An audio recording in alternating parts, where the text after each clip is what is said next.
Happy Purim, everyone! It's Shushan Purim. It's actually the end of Shushan Purim in Jerusalem. It's when they celebrate Purim, and for the rest of the world, it's called Shushan Purim. It's not the actual Purim, but actually, not tonight. Tonight is actually even Shushan Purim is over, but we're close enough, and might as well keep the festivities. Hence the Sorera. So.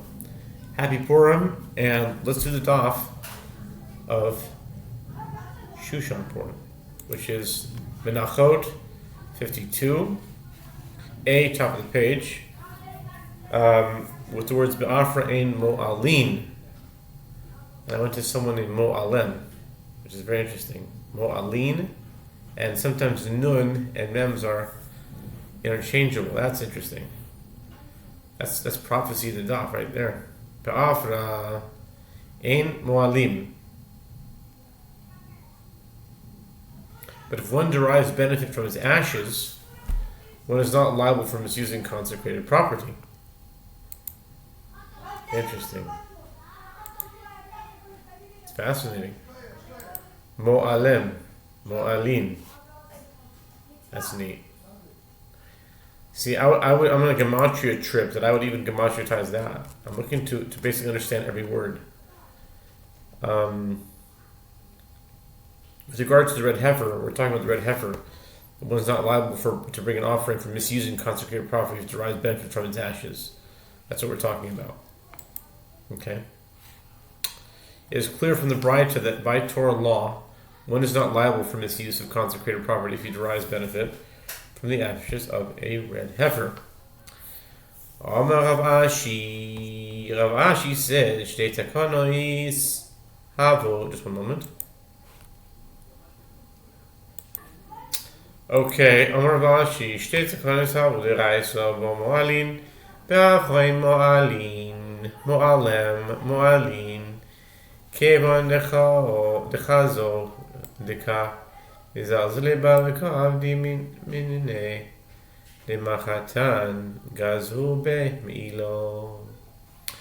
Ashi said in response, in fact, this halacha is by Torah law, but there were two ordinances that were enacted concerning this matter by Torah law. If one derives benefit from it, the animal itself, he is liable for misusing consecrated property. But if he derives benefit from his ashes, he is not liable for misusing consecrated property. Once the sages saw that people were treating the ashes of the heifer disrespectfully and making salves for their wounds from it, they decreed that it is subject to the halachot of misuse of consecrated property, and one may not derive benefit from it. Came the chazu the kapashi mispek as azois. Once they saw that as a result of this decree, people were refraining from sprinkling it in cases where there was uncertainty as to whether or not an individual was impure and required sprinkling, they revoked the decree and established it in accordance with the halakha as it is by Torah law, that one is not liable for misusing the ashes of a red heifer. Tana Rabbanan. Par helem davo shel tzibu usirei avodah zara v'tchila magbil lahen divrei Yehuda Rishimon omer mitrumas al yishko ein boin. The Gemara cites a dispute between Rishimon and Yehuda that is similar to the one cited earlier. The sages taught in a Braita, if there is a need to sacrifice the bull for an unwitting communal sin brought on the Sanhedrin if the Sanhedrin issues an erroneous halachic ruling concerning a prohibition for which one is liable to receive karet, and the majority of the community acts upon it, or the goats brought if the Sanhedrin issues an erroneous ruling permitting idol worship, and the majority of the community acts on it, a new collection of funds is organized for them. The funds are not taken from the collection of the temple treasury chamber, unlike other communal offerings. This is the statement of Yehuda. Rabbi Shimon says the funds for these sacrifices come from the collection of the chamber. The Gemara challenges, but isn't it taught in a Braita the opposite? Meaning that the first opinion cited above is that of Rabbi Shimon, and the second is that of Rabbi Yehuda. Which of the two Braitot is the latter one, and therefore the more accurate and authoritative version of their opinions?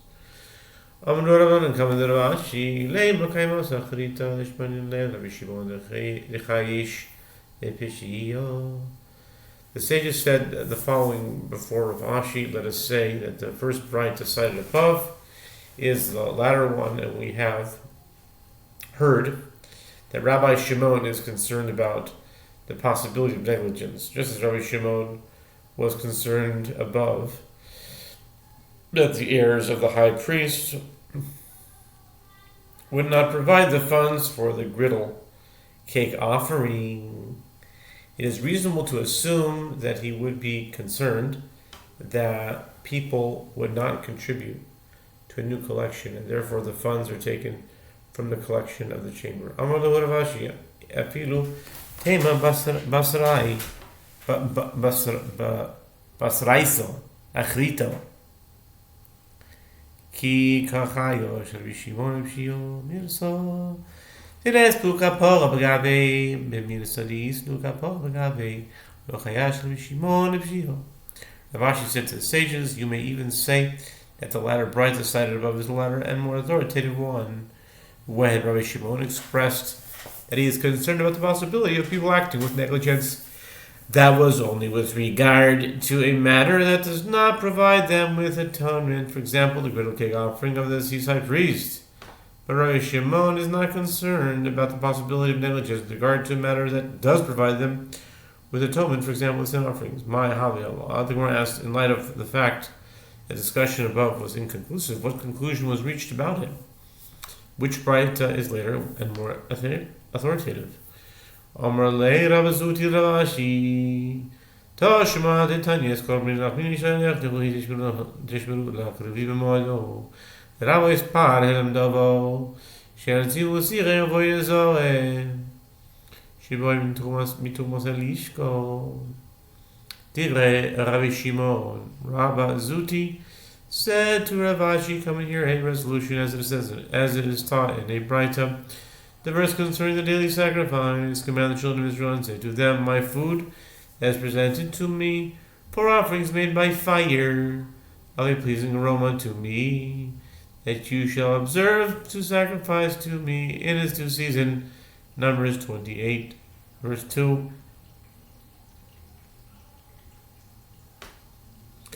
Serves to include the bull for an unwitting communal sin and the goads of idol worship. This teaches that the funds for these offerings come from the collection of the chamber. This is the statement of Rabbi Shimon. This proves that it is Rabbi Shimon who holds that these sacrifices are bought from the collection of the chamber. The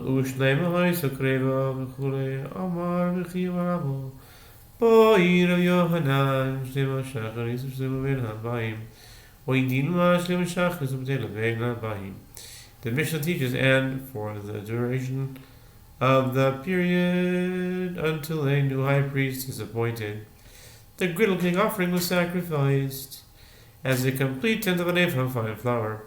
Rabbi Chia Bar Abba says that Rabbi Yochanan raises a dilemma. Does the Mishnah mean that a complete tenth of an ephah is offered in the morning and another complete tenth of an ephah is offered in the afternoon, because this offering is sacrificed twice a day and not divided in half when it is not brought by the high priest himself? Or does it perhaps mean that a complete tenth of an ephah is sacrificed in the morning and the offering is cancelled in the afternoon? Amar Rabbi Toshima Shmini Achavitim Bimi Savatela Ben Albaim Azim Nindiloi Mashkachle Shmini Bachabitim Heichadami Demes Kohen Gadol Velo Mine Achadachov. Rava said, come and hear the resolution to this dilemma. from that which is taught in the Mishnah. Talmud 31b, describing the order of 9 priests who brought the limbs of the daily offering up to the ramp of the altar both in the morning and in the afternoon. The 8th priest carries the griddled cake offering of the high priest, and if it were so, and if it were so, the offering is cancelled in the afternoon. Sometimes one would not find the 8th priest carrying the griddled cake offering. What are the circumstances when there would be no 8th priest? In a case where the high priest died after he brought his griddled cake offering in the morning, and they did not yet appoint another high priest in his stead. Therefore, it must be that a complete tenth of an ephah was also brought for the afternoon offering. Amro Rabbanan Kamer Amar Bevavroi Tifshoi Mishum Diasbu or Diasbi in brackets Yasudecha Shocha Amishmaisa Demish Chash Chan. The sages stated his proof before Rabbi Yirmiyah. Rabbi Yirmiyah rejected it and said, those foolish Babylonians, because they dwell in a low-lying and therefore dark land, they state halacha that are dark, meaning erroneous. Ela dekatani shvi v'soiles shvi yain achanami denobatli.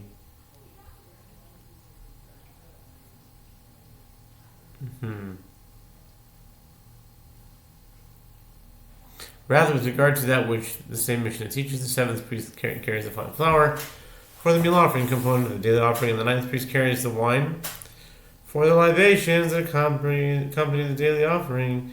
It is also the case that they are never cancelled. That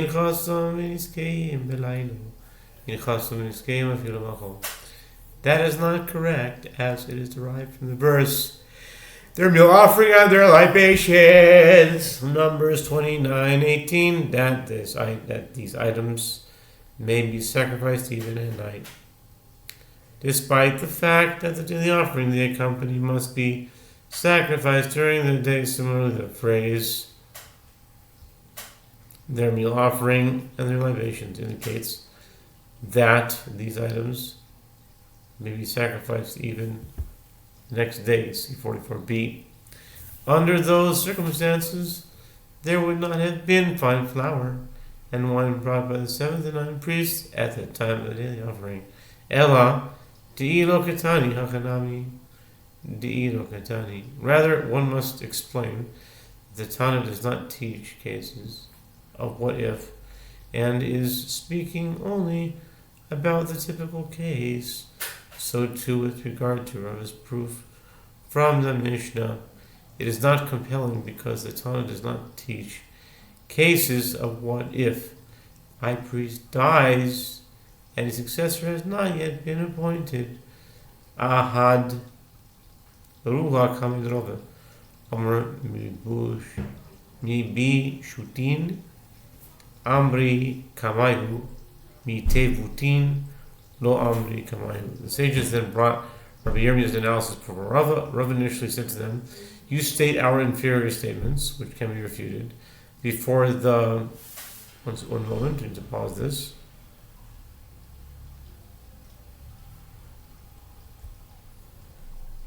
Back. Okay, where were we? Rava said to them, this statement that the griddle cake offering... Hold on. Rava initially said to them, you state our inferior statements, which can be refuted before the sages of Eretz Israel, but you do not state our superior statements before them. I guess he was offended because he's from Babylonia. Rava, it is. Bahazar, or at least he was anyway. He was there.